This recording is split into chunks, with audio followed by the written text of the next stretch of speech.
En la Radio Mundial Adventista, inicia bien tu día. Franja Matutina. Por su gracia, lecturas devocionales del autor Isaías Espinosa, en la voz de Henry Salgado. No peques con tus sentidos. Romanos capítulo 6, verso 13 nos dice: ni tampoco presenten vuestros miembros al pecado como instrumentos de iniquidad, sino presentaos vosotros mismos a Dios como vivos de entre los muertos, y vuestros miembros a Dios como instrumentos de justicia. El pecado primario es separarse de Dios.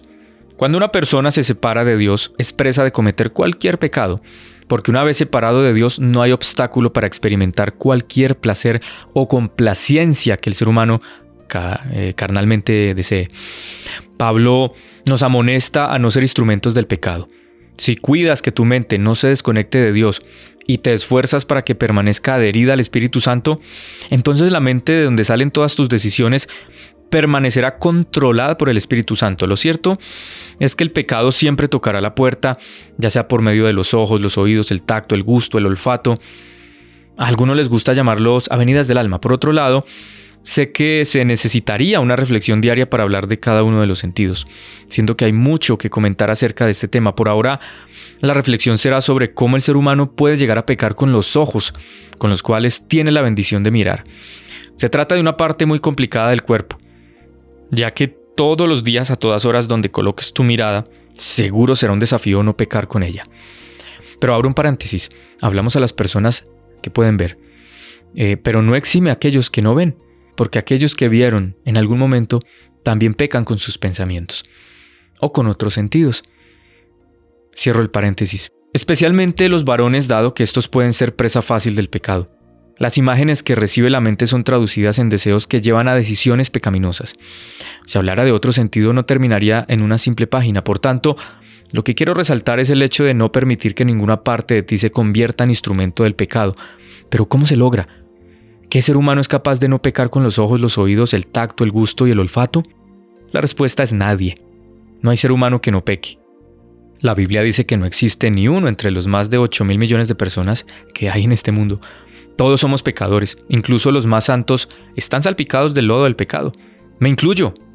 La única garantía es Jesús. Él ya vivió y murió por nosotros, declarándonos inocentes. Aunque nuestra tendencia es pecar, Pablo advierte que no se permite voluntariamente y conscientemente, con alevosía y ventaja, que alguna parte de ti mismo sirva como instrumento del pecado. Puede haber situaciones incontrolables para todos, pero Cristo y su Santo Espíritu serán de ayuda en las pruebas para que por Jesús sepas que ya eres vencedor. Él ya luchó por ti, porque todo es por su gracia. Este audio fue producido por la Radio Mundial Adventista en Colombia. Solicita estudio bíblico y oración. Línea WhatsApp 311-739-5032. Inicia bien tu día. Lecturas devocionales. Certeza en tiempos angustiosos. Nubes tormentosas anticipan el estallido de la tormenta. Sombras descendentes que parecen presagiar caos y destrucción sin precedentes sobre nuestro cielo planetario. Pero por encima de esas nubes y desde más allá de esas atemorizadoras sombras sepulcrales nos llega un claro rayo de esperanza, seguridad y certeza a través del estudio de las profecías contenidas en la palabra de Dios.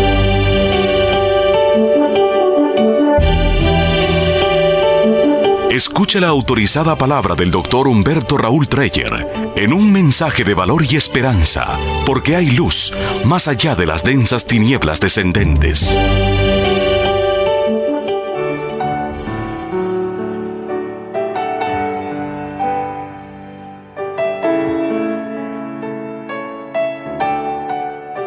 Apreciados amigos, desde las postrimerías del siglo VII a.C., nos llega un mensaje de aliento y esperanza.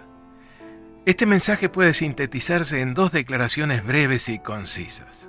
Primera, Dios conoce el futuro. Lo conoce a la perfección. ¿Cómo? Eso está más allá de nuestra comprensión. porque los humanos somos totalmente incapaces de predecir con absoluta precisión lo que ocurrirá dentro de tan solo un minuto. Si pudiéramos hacerlo, ¿cuántos problemas nos evitaríamos y de cuántos accidentes nos libraríamos? No, nosotros no conocemos el futuro, pero Dios sí lo conoce.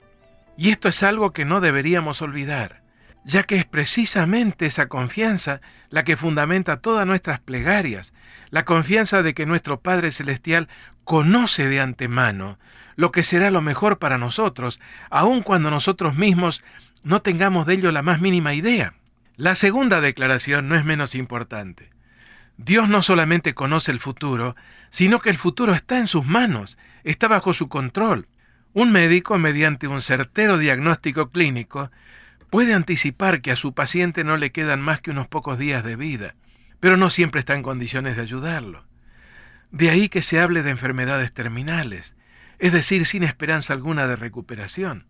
Un economista puede advertir que, de acuerdo a la tendencia del movimiento financiero de una empresa o de un país, las cosas se encaminan hacia una recesión económica, hacia una bancarrota. Pero fuera de anticiparlo, tal vez sea muy poco lo que pueda hacer para evitar el desastre. Sin embargo, no es ese el caso con Dios. Él conoce el futuro. Y no solamente lo conoce, sino que el futuro está bajo su control. Ahora bien, y en esto tal vez estoy dando expresión audible a alguna preocupación que lo que llevamos dicho pudiera haber suscitado en sus mentes, estimados oyentes. Si Dios conoce el futuro, y el futuro está bajo su control, ¿no se seguiría de esto que Él es el único responsable de todo lo que ocurre sobre nuestro planeta? ¿No habría que atribuirle a Él todo el dolor, toda la violencia, todas las guerras, todas las calamidades, todas las enfermedades y por ende todas las muertes? Para muchos, este razonamiento parece lógico y hasta atractivo. Si Dios tiene el poder para intervenir y no lo hace, seguramente ello se debe a que Él está de acuerdo con esas penosas situaciones que a todos nos tocan enfrentar. Si no lo estuviera, ¿por qué no destruye todas las armas? ¿Por qué no pone fin a todas las enfermedades? ¿Por qué no nos mantiene perpetuamente jóvenes? ¿Acaso Dios no podría hacer que el sufrimiento y el mal concluyeran definitivamente para siempre? Saben, amigos, por lógico como pudiera sonar un razonamiento así, no es sin embargo correcto. Dios quiere hacer todas estas cosas y las hará muy pronto. ¿Qué cosas? Pues poner punto final a todo lo que nos angustia, nos agobia y nos hace sufrir, darnos un mundo nuevo, totalmente libre de la violencia, la opresión, el dolor y la muerte. Eso Él lo ha prometido reiteradamente en su palabra y ha comprometido su fidelidad en que lo hará. Si esto es así, tal vez usted se pregunte, ¿por qué se demora? ¿Qué es lo que está esperando para hacerlo?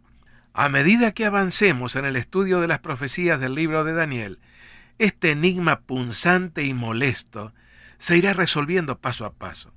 Entre tanto, permítasenos afirmar otra vez esta maravillosa doble verdad. Nuestro Dios conoce el futuro, y el futuro está en sus manos, bajo su control. Volvamos ahora a aquel apasionante momento del siglo VII a.C., para ser exactos, del año 602. ¿Dónde? Allá en la capital del imperio neobabilónico, Babilonia, más precisamente aún en la sala del trono. Todo esto está registrado en el segundo capítulo del libro de Daniel, y si me permite una sugerencia, le resultará de gran ayuda leer este capítulo en forma completa en su ejemplar de las Sagradas Escrituras. En el índice de los libros del Antiguo Testamento no le resultará difícil ubicar el libro del profeta Daniel. Comencemos por un apretado repaso de lo que consideramos juntos en nuestro tema anterior. Los jóvenes hebreos que Nabucodonosor había llevado como rehenes a Babilonia habían concluido brillantemente sus estudios en la Universidad Imperial. Tan impresionado había quedado el rey por la calidad de sus exámenes finales, ya que el mismo rey había presidido el tribunal examinador, que de inmediato los incorporó a la corte babilónica, asignándoles puestos de responsabilidad y prestigio. No mucho después, Nabucodonosor tuvo un sueño impresionante. Advirtió de inmediato que no se trataba de un sueño común, como los que todos tenemos, sino que seguramente encerraba algún mensaje acerca del futuro de su imperio y aún del mundo. A pesar de que lo olvidó en sus detalles, se despertó con la plena certeza de que alguien con mayúscula, se había acercado a él mientras dormía con el propósito de revelarle algo de gran importancia. Despertó con un interés urgente, angustioso, de recordar lo que se le había mostrado y de conseguir alguna interpretación de lo que tan rápidamente se había evaporado de su recuerdo. En su preocupación, acudió a quienes, según él lo entendía, eran los únicos que podían ayudarlo en esa contingencia, los eruditos de la Universidad de Babilonia y los dirigentes religiosos de su imperio. Su frustración no conoció límites cuando estos individuos reconocieron que no estaban en condiciones de ayudarlo. Al término de un tenso diálogo, el decano del cuerpo consultivo resumió en pocas palabras la impotencia de todos ellos. No hay nadie en el mundo que pueda decir lo que su majestad desea saber. Por otra parte, jamás ningún rey, por grande y poderoso que haya sido, ha pedido semejante cosa a ningún mago, adivino o sabio. Lo que su majestad pide es tan difícil que no hay nadie que se lo pueda decir, a no ser los dioses, pero ellos no viven entre los hombres. Daniel 2, 10 y 11, en la versión Dios habla hoy. A no ser los dioses, pero ellos no viven entre los hombres. Vimos en nuestro tema anterior que el plural arameo Elohim, traducido como dioses, en realidad significa Dios. Estos eruditos y líderes religiosos pretendían mantener contactos con un cierto tipo de divinidades, pero con honestidad sorprendente debieron admitir ante el rey que no tenían acceso a la divinidad suprema, de cuya existencia y capacidad conocían, pero no así la forma de acercarse a ella con sus consultas. Por encima de toda y cualquier otra presunta divinidad secundaria, reconocían la existencia de un Dios superior a todas ellas. Un sueño revelador, como el que Nabucodonosor afirmaba haber tenido, seguramente procedía de esa divinidad superior, y tanto como ellos lo supieran, no había nadie en el reino en condiciones de ponerse en contacto con ella. Y no obstante, había alguien. ¿Quién o quiénes? Precisamente esos jóvenes hebreos que habían sido sus alumnos y que tan recientemente habían concluido sus estudios. Era precisamente el Dios de los hebreos, el único Dios, quien se había acercado en sueños al joven monarca con el propósito de responder a sus inquietudes acerca del futuro. Lo había hecho no con el propósito de satisfacer meramente su curiosidad, sino con el designio de invitarlo a cooperar con él en el cumplimiento de sus planes de amor y misericordia, los planes que él tiene para toda la humanidad. Se le acercó en sueños, y esa es la forma en que, según la Biblia, Dios lo hace generalmente, para mostrarle cuál habría de ser el futuro de Babilonia y cuál el papel o rol que Dios le había asignado. Pasando por alto algunos de los detalles que consideramos juntos en nuestro tema anterior, llegamos al momento en el cual habíamos dejado nuestra presentación. Estamos ahora en la sala del trono, justamente en el momento cuando el capitán Arioc introduce a Daniel ante el rey. Escuchemos ahora a Daniel. No hay ningún sabio, ni adivino, ni mago, ni astrólogo que pueda explicar a su majestad el misterio que desea conocer. Pero hay un Dios en el cielo que revela los misterios, y Él ha hecho saber a su majestad lo que va a pasar en el futuro. Voy a explicarle a su majestad el sueño y las visiones que ha tenido mientras dormía. Su majestad se hallaba en su cama. Se puso a pensar en lo que va a pasar en el futuro, y el que revela los misterios se lo ha dado a conocer. También a mí me ha sido revelado este misterio, pero no porque yo sea más sabio que todos los hombres, sino para que yo explique a su majestad lo que el sueño significa, y que así su majestad pueda comprender los pensamientos que han venido a su mente. Daniel 2, 27 al 30. Tratemos de imaginar la escena. El rey profundamente interesado en lo que Daniel pudiera decirle, pero al mismo tiempo bastante escéptico de que el joven recién graduado pudiera proporcionarle informaciones que no habían estado al alcance de todos sus sabios. El rey le pregunta: ¿podrás tú hacerme conocer el sueño que vi y su interpretación? En otras palabras, ¿podrás tú hacer lo que ninguno de mis sabios y consejeros, hombres todos de mucho conocimiento y larga experiencia, pudieron hacer? La primera parte de la respuesta de Daniel debe haberle producido algún desánimo, algún desasosiego al rey. En efecto, el joven comenzó diciéndole que ningún hombre podía hacerlo, pero enseguida destacó que Dios sí podía hacerlo, y que gracias a la ayuda e iluminación de ese Dios, él, Daniel, podría no solo relatarle el sueño, sino también proporcionarle su interpretación. Con esta declaración introductoria, Daniel prosiguió con la narración de los detalles del sueño. ¿Qué era lo que había visto el rey en ese sueño y que tanto le había preocupado? Una estatua, una gigantesca e imponente estatua, elaborada o fabricada con varios metales distintos. En palabras del joven profeta, en el sueño su majestad veía que en su presencia se levantaba una estatua muy grande y brillante, y de aspecto terrible. La cabeza de la estatua era de oro puro, el pecho y los brazos de plata, el vientre y los muslos de bronce, las piernas de hierro, y una parte de los pies era de hierro y la otra de barro. Versos 31 al 33. Será conveniente detenernos por unos momentos para repasar un poco la descripción. El rey había visto una gigantesca estatua cuyo solo aspecto inspiraba pavor. Lo llamativo de esta estatua, entre otras cosas, estaba representado por su constitución.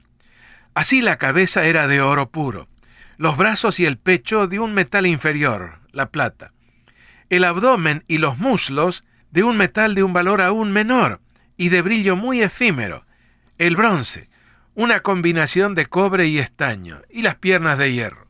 Más extraño aún era el hecho de que semejante estatua descansara sobre una base tan precaria, ya que se menciona que los pies eran de una imposible mezcla de hierro y cerámica o barro cocido. Metales en orden descendente de valor, desde la cabeza a los pies, y pies constituidos de una mezcla que no podía augurar nada estable, nada permanente. Ahora bien, no olvidemos que la preocupación del rey en la noche del sueño había estado concentrada en el futuro de su reino, en la historia de su imperio. Él estaba construyendo un vastísimo y poderosísimo imperio, más poderoso que cualquier otro que hubiera existido antes. Su plan era darle una organización y un respaldo defensivo militar tales como para que subsistiera para siempre. Nabucodonosor comprendía, sin embargo, que él mismo no era inmortal. De hecho, la misma ambición había animado a su padre, Nabopolassar, y ahora hacía 4 años que había fallecido. ¿Qué ocurriría cuando él mismo, Nabucodonosor, muriera? ¿Subsistiría el imperio, ese primer imperio universal, como lo califican los historiadores? Como ya lo mencionamos, despertó de su sueño con la total convicción de que a través del mismo la divinidad había dado respuesta a ese interrogante. De allí su imperioso y urgente deseo de conocerlo, de saber qué podría significar ese sueño. Seguramente en esa revelación se concentraba la clave de la historia, la clave del futuro. Resulta fácil imaginar con cuánto interés escuchaba lo que Daniel le iba diciendo. Personalmente lo imagino sentado en el borde del trono, con los ojos muy grandes y la boca semiabierta como en suspenso, indicaciones todas de gran expectativa. Pero ¿podría Daniel interpretarle el sueño tan certeramente como se lo estaba revelando ahora en todos sus detalles? Escuchemos las palabras de Daniel, tales como aparecen registradas en su libro, capítulo 2, versos 36 al 43. Este es el sueño, y ahora voy a explicar a su majestad lo que el sueño significa.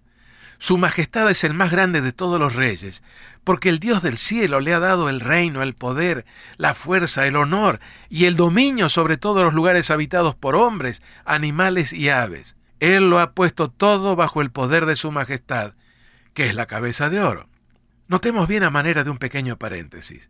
Nabucodonosor, personificación de Babilonia, estaba representado por la cabeza de oro. El oro simbolizaba entonces el primer imperio universal, Babilonia. Sigamos ahora citando las palabras de Daniel. Después del reino de su majestad habrá otro reino inferior al suyo, y luego un tercer reino de bronce que dominará sobre toda la tierra. Y aquí también necesitamos introducir un corto paréntesis. Los 2 imperios que sucederían a Babilonia no alcanzarían a tener el brillo y la refulgencia del imperio del Éufrates. La plata es un metal precioso, no hay duda, pero su valor es notablemente inferior al del oro. Y en cuanto al bronce, convenientemente pulido, puede alcanzar un brillo apreciable, pero siempre de corta duración. En pocos días, el cobre que contiene se oxida, cubriéndose todo con una pátina verdosa. No, esos dos imperios no serían de comparar con Babilonia. Pero habría un imperio universal más, un cuarto imperio universal. ¿Cómo sería ese imperio? En palabras de Daniel, vendrá después un cuarto reino fuerte como el hierro. Y así como el hierro lo destroza todo y lo destruye, así ese reino destrozará y destruirá a todos los otros reinos. Notemos bien, el cuarto imperio universal sería un imperio de hierro. Nada podría resistirle, y todo poder que se levantara contra él sería destrozado, aplastado. En síntesis, cada uno de estos metales representaba un imperio distinto. ¿Cuántos imperios universales habría? 4, solamente 4, y no más, representados por los metales de la estatua. En síntesis, cada uno de estos metales representaba un imperio distinto. ¿Cuántos imperios universales habría? 4, solamente 4, y no más, representados por los metales de la estatua. ¿Lo corrobora la historia? La verdad es que con absoluta precisión. Allá en Babilonia, en las postrimerías del siglo VII a.C., el Dios del cielo, como lo llama Daniel, reveló lo que ocurriría a lo largo de muchos siglos, no menos de 25 siglos. Y la historia no ha hecho más que comprobar la exactitud del extraordinario conocimiento que Dios tiene del futuro.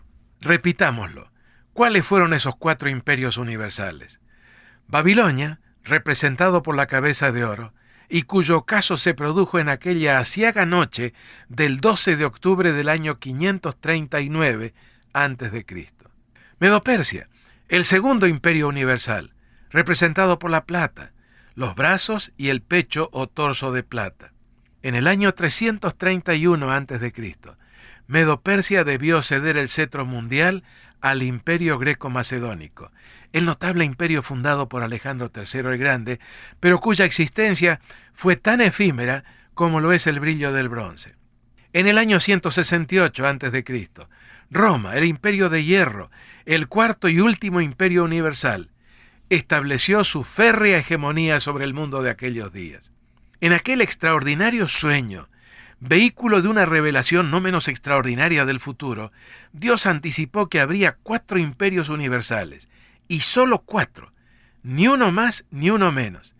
Y la historia se ha encargado de proporcionarnos los nombres: Babilonia, Medo-Persia, Grecia y Roma. Pero no terminaba con esto el mensaje de la estatua. ¿Qué ocurriría cuando Roma, esa Roma concebida como invicta et aeterna, es decir, invencible y eterna, también se viera forzada a deponer el cetro del mundo? Daniel lo explicó así a Nabucodonosor. Su majestad vio también que una parte de los pies y de los dedos era de barro y la otra de hierro.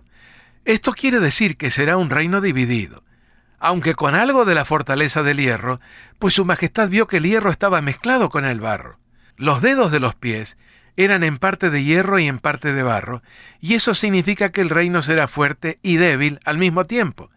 Y así como su majestad vio el hierro mezclado con el barro, así los gobernantes de este reino se unirán por medio de alianzas matrimoniales, pero no podrán formar un solo cuerpo entre sí, como tampoco puede el hierro mezclarse con el barro. Cuando el colosal poderío de Roma se desplomara, lo que ocurrió en el siglo V de nuestra era, ya no surgirían nuevos imperios universales. El imperio romano inexorablemente habría de dividirse. Y a pesar de muchos intentos que se harían para reconstruirlo, incluso en la forma de casamientos y alianzas matrimoniales entre los gobernantes de esos fragmentos, en parte fuertes y en parte débiles, todos estos intentos resultarían infructuosos, completamente infructuosos. En las palabras de Daniel, no se unirán el uno con el otro, como el hierro no se mezcla con el barro. Verso 43. Sí, los intentos fueron muchos y estuvieron representados por otros tantos personajes que en su tiempo alcanzaron gran notoriedad, todos ellos animados por la misma motivación, la reconstrucción del imperio de hierro. Clodoveo I, Carlomagno, Otón I y el Sacro Imperio Romano Germánico, Carlos I de España o V de Alemania, Luis XIV, Napoleón, La reina Victoria de Inglaterra, apropiadamente llamada la abuela de Europa, Adolf Hitler, Charles de Gaulle, y ahora los Estados Unidos de Europa o Unión Europea. Un sueño hasta ahora esquivo para sus patrocinadores. Sí, muchos y reiterados intentos de reunificar, de reconstituir el Imperio Romano. Pero aquella declaración de Daniel sigue comprobando su total veracidad. No se unirán el uno con el otro, como el hierro no se mezcla con el barro.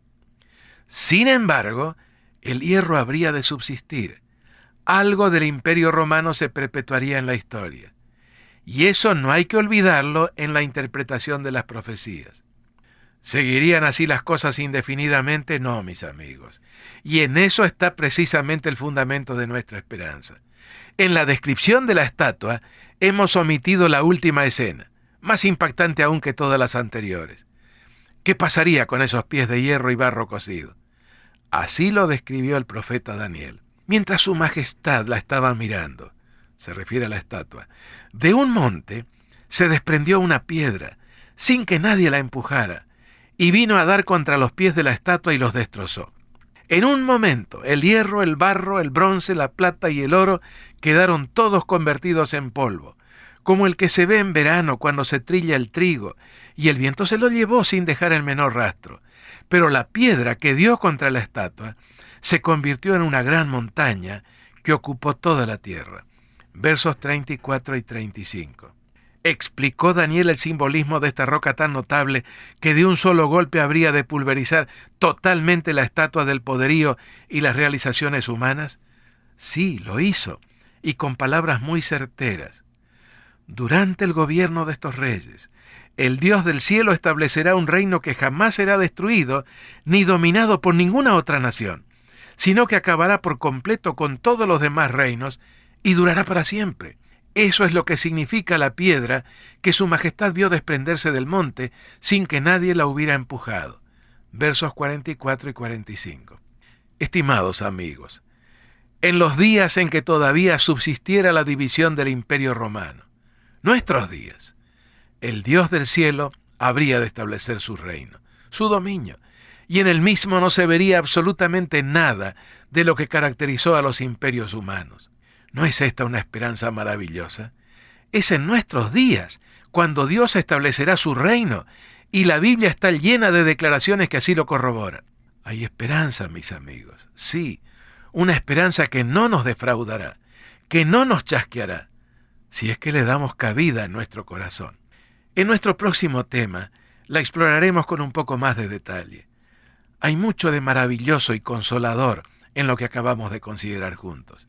Sí, nuestro Dios conoce el futuro, y el futuro está en sus manos, bajo su control. Y ahora permítame hacerle una pregunta extremadamente relevante.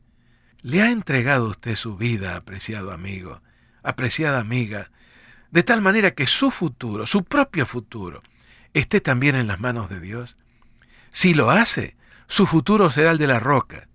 Si no lo hace, su futuro será el de la estatua. Dos símbolos, dos y ninguno más. Y dos destinos, tan solo dos, mutuamente excluyentes. El símbolo de la rebeldía humana, la estatua. El símbolo de la entrada a su reino, la roca. La estatua será totalmente pulverizada. El reino de la roca permanecerá para siempre. Dos símbolos. La estatua, transitoriedad, futilidad, perdición eterna. La roca, permanencia, vida eterna, victoria. Una vida que se compara con la vida de Dios, del momento que pertenecer a la roca es participar de su vida, la vida de Dios. ¿Con cuál de ellos se identifica usted? Porque la opción es una sola, la estatua o la roca. Dios lo invita cariñosamente a formar parte de su reino. Queridos amigos, no demoren en aceptar esa invitación. Oremos.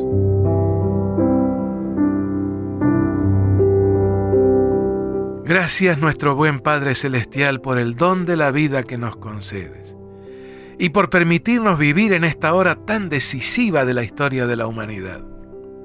Muchas gracias también por la certera esperanza en el pronto regreso de Jesús, el pronto establecimiento del reino de la roca eterna, de tu reino de amor y justicia entre los seres humanos.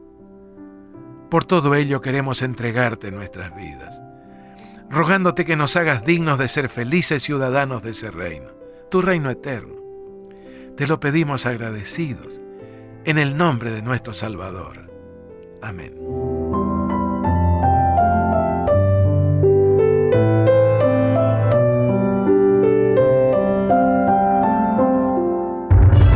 Certeza en tiempos angustiosos.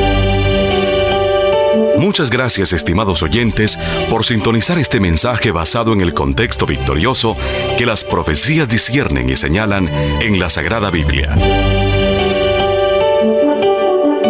Le extendemos una cordial invitación a nuestro próximo programa, a esta misma hora y en nuestra emisora, con el Dr. Humberto Raúl Treyer y su programa Certeza en tiempos angustiosos.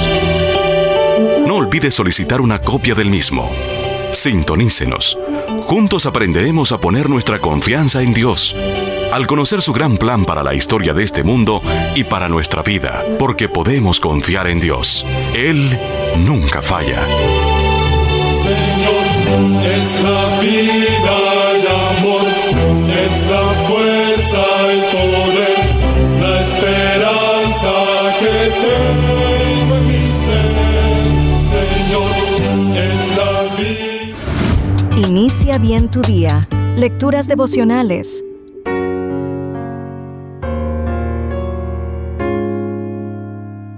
Mensajes de esperanza.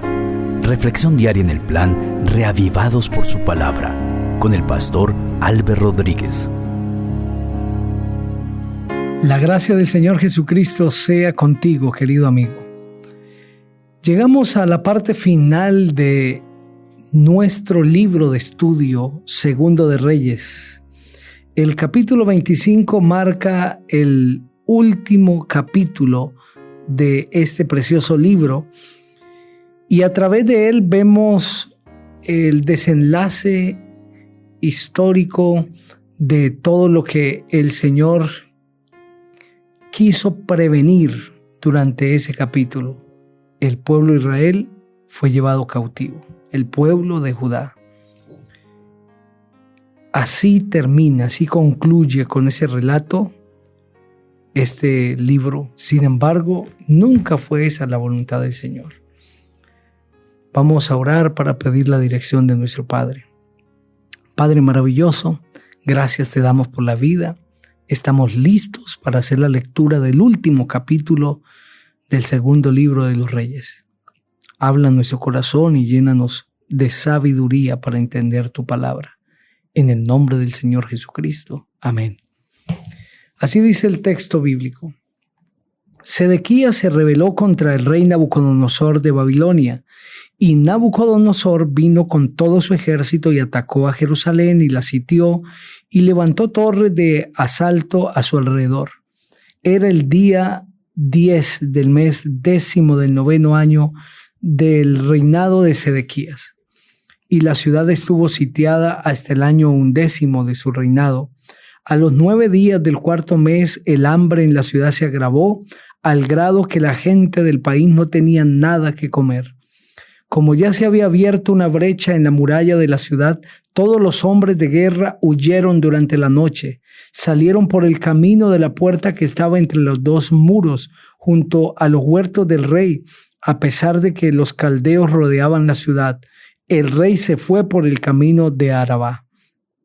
Pero el ejército caldeo siguió al rey y lo apresó en las llanuras de Jericó después de que todo su ejército había sido disperso. Apresado el rey, lo llevaron ante el rey de Babilonia en Ribla y dictaron sentencia contra él. A los hijos de Sedequías los degollaron en presencia de Sedequías, y a éste le sacaron los ojos y encadenado lo llevaron a Babilonia.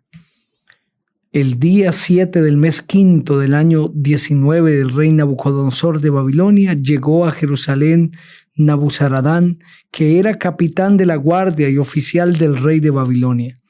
Y Nabuzaradán les prendió fuego al templo del Señor y al palacio real y a todas las casas de Jerusalén y a todos los palacios de los príncipes.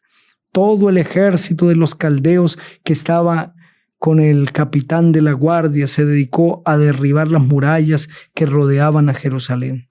Luego Nabuzaradán, capitán de la guardia, se llevó cautivos a los del pueblo que habían quedado en la ciudad, a los que se habían pasado al bando del rey de Babilonia y a los que se habían quedado de la gente común. A los pobres del país los dejó Nabuzaradán, capitán de la guardia, para que labraran las viñas y el campo. Los caldeos derribaron las columnas de bronce y las bases y el mar de bronce que estaban en el templo del Señor y se llevaron el bronce a Babilonia. Se llevaron también las paletas, las despabiladeras, los cucharones y todos los utensilios de bronce con que ministraban, incensarios, cuencos, en fin, todo lo que era de oro y todo lo que era de plata. Todo eso se lo llevó el capitán de la guardia. Se llevó las 2 columnas, un mar y las bases que Salomón había hecho en el templo del Señor. No fue posible pesar todo esto. La altura de una columna era de 8 metros y tenía encima un capitel de bronce. La altura del capitel era de 1,35 metros y sobre el capitel había una red y granadas alrededor. Todo era de bronce y la otra columna con su red estaba hecha de la misma manera. El capitán de la guardia capturó luego al primer sacerdote Seraías, al segundo sacerdote Sofonías y a 3 guardias de la vajilla. De la ciudad capturó a un oficial que estaba al mando de los hombres de guerra y a 5 de los consejeros del rey que estaban en la ciudad, al principal escriba del ejército que llevaba el registro de la gente del país y a 70 varones del pueblo que se encontraban en la ciudad. Nabuzaradán, capitán de la guardia, los capturó y los llevó al rey de Babilonia que estaba en Ribla. Allí en Ribla, en la tierra de Hamat, el rey de Babilonia los hirió de muerte y les quitó la vida. Así es como Judá fue desterrado y llevado cautivo. Al pueblo que el rey Nabucodonosor de Babilonia dejó en la tierra de Judá, lo puso bajo el gobierno de Gedalías, hijo de Ahicam y nieto de Sefán. Y cuando todos los príncipes del ejército y su gente supieron que el rey de Babilonia había puesto por gobernador a Gedalías, fueron a verlo en Mizpa. Eran Ismael, hijo de Netanías, Johanán, hijo de Serach, Seraías, hijo de Tanhumet, el netafotita, y Hazanías, el hijo de un macatita, más su gente. Entonces Gedalías les hizo un juramento a todos ellos y les dijo: no tengan ningún temor de servir a los caldeos, habiten el país y sirvan al rey de Babilonia y les irá bien. Pero en el mes 7, que era hijo de Netaías y nieto de Elisama, el estirpe real y otros 10 hombres fueron e hirieron de muerte a Gedalías y con él a los de Judá y a los caldeos que estaban con él en Mizpa. Entonces todos los del pueblo, desde el menor hasta el mayor, se levantaron y se fueron a Egipto, junto con los capitanes del ejército, por temor a los caldeos. El día 27 del mes 10º del año 37 del cautiverio del rey Joaquín de Judá, el rey Evil Merodach de Babilonia puso en libertad al rey Joaquín de Judá y lo sacó de la cárcel. Era el primer año de su reinado. Le habló a Joaquín con mucha bondad y puso su trono por encima de los tronos de los otros reyes que estaban con él en Babilonia. Le cambió sus harapos de prisionero y lo sentó a su mesa por el resto de sus días. Además, todos los días Joaquín recibía de parte del rey una pensión, y esto se hizo así todos los días de su vida. Amén. Ese capítulo continúa el relato que ya presentó el capítulo 24. Entre los versículos 8 al 17 de ese capítulo 24 se presenta la primera deportación del pueblo de Judá a Babilonia, que sucedió en el año 605 a.C. Pero a partir del versículo 1 hasta el versículo 7 del capítulo 25 se presenta la segunda deportación, que ocurrió en el año 597 a.C. Quiero recordar que antes de Cristo los años se contaban de adelante hacia atrás. Por lo tanto, vamos descontando en el año 597. En otras palabras, 8 años después de la primera deportación va la segunda. ¿Pero por qué ocurre esta segunda deportación? Porque Sedequías, dice el versículo 1, se rebeló contra el rey Nabucodonosor de Babilonia. Sedequías, según lo que describe el versículo 19 del capítulo 24, hizo lo malo ante los ojos del Señor, tal como lo había hecho Joacim. Hizo lo malo. Se esperaría que Sedequías, en medio de tan abrumadora escena, presenciando la primera deportación y viendo el país devastado, quisiese buscar al Señor, pero no fue así. El corazón humano es atrevido, el corazón humano es terco, y eso sucedió con Sedequías. Por eso sucede la segunda deportación que relatan los versículos 1 al 7. Sedequías finalmente es llevado en cautiverio, le sacan los ojos y a sus hijos los degollan. Terrible. Pero el versículo 8 en adelante describe una tercera deportación, una tercera parte del país que es llevado a Babilonia. En este caso lo hace Nabuzaradán, general del ejército, capitán del ejército babilónico, y decide llevarse a los que habían quedado en la ciudad. Y en esta tercera deportación no solamente ocurre eso, sino que todos los utensilios del templo son llevados a Babilonia. También el templo es derribado, la ciudad es asolada, las murallas son destruidas. Por eso es que el remanente que quedó, entre ellos quedó Jeremías, el profeta Jeremías, deciden irse a Egipto, aunque Dios les dijo que no fueran a Egipto. ¿Quería Dios la deportación del pueblo de Judá? No. ¿Quería Dios la destrucción del reino del norte en el año 722 a.C.? No. Es decir, la deportación o la diáspora judía que ocurrió en el año 725 debió haber sido una lección para el pueblo de Israel, que 117 años después ocurrió para ellos porque no aprendieron la lección. Pero queridos amigos, ese capítulo termina con esperanza, y es que finalmente Joaquín es liberado por el rey Evil Merodach. Después de 37 años, es liberado, es puesto en el trono, es restaurado como rey. De la misma manera Dios hace con nosotros. A veces tenemos que golpearnos en la vida. Tenemos que experimentar el dolor por nuestra terquedad, por nuestra desobediencia. Y finalmente tenemos que experimentar las consecuencias de la rebeldía porque no quisimos oír la voz de Dios. Pero aunque vivamos esto, siempre habrá una esperanza. Por más perdidos que estemos, siempre Dios tiene una solución.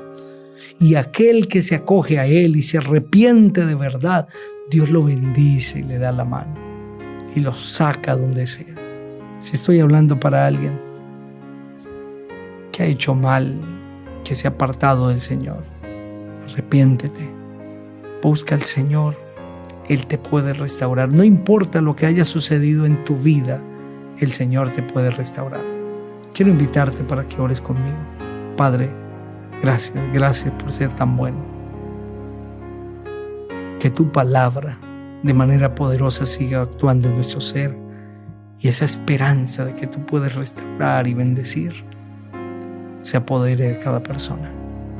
En el nombre del Señor Jesucristo. Amén. El Señor te bendiga.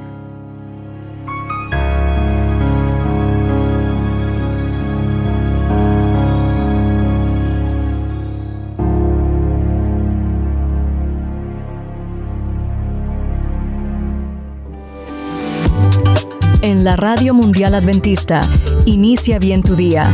Franja Matutina.